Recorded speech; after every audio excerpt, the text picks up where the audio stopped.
নমস্কাৰ সকলোকে।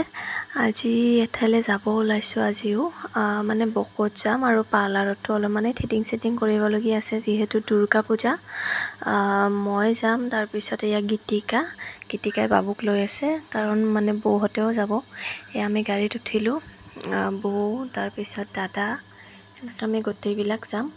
আৰু এয়া বকত কোনে কি ল'ব, কোনে কি কাপোৰ ল'ব, সেইবিলাক মানে কৈ থাকোঁতে বক পালোঁহি আৰু লাহেকৈ আহি। এয়া চাওকচোন, বক পালোঁ। আজি যিহেতু পূজা খুব ওচৰত, সেইটো কাৰণে বহুত ভিৰ হৈছে আৰু বকখনত বহুতেই ভিৰ মানে আজি। তাৰপিছত আমি আহিলোঁ, আমি পাৰ্লাৰত আছোঁ এতিয়া। পাৰ্লাৰত বৌয়ে মানে চুলি স্পা কৰি আছে আৰু বাবুক মই লৈ আছোঁ।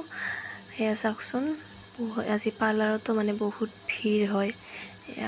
বৌয়ে মানে চুলি স্পা কৰি আছে। তাৰপিছত আহিলোঁ আমি এম বজাৰত বিশেষ মোৰ ল'বলগীয়া নাই, মই লৈছোঁৱে অলৰেডি।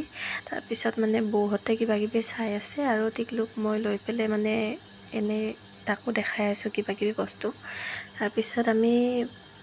তাৰপিছত আমি মানে বজাৰ চজাৰ কৰি খোৱা লোৱা কৰি পেলাই এতিয়া ঘৰলৈ আহি আছোঁ। এয়া হৈছে আমাৰ চুনু। তো আজিলৈ বাই বাই।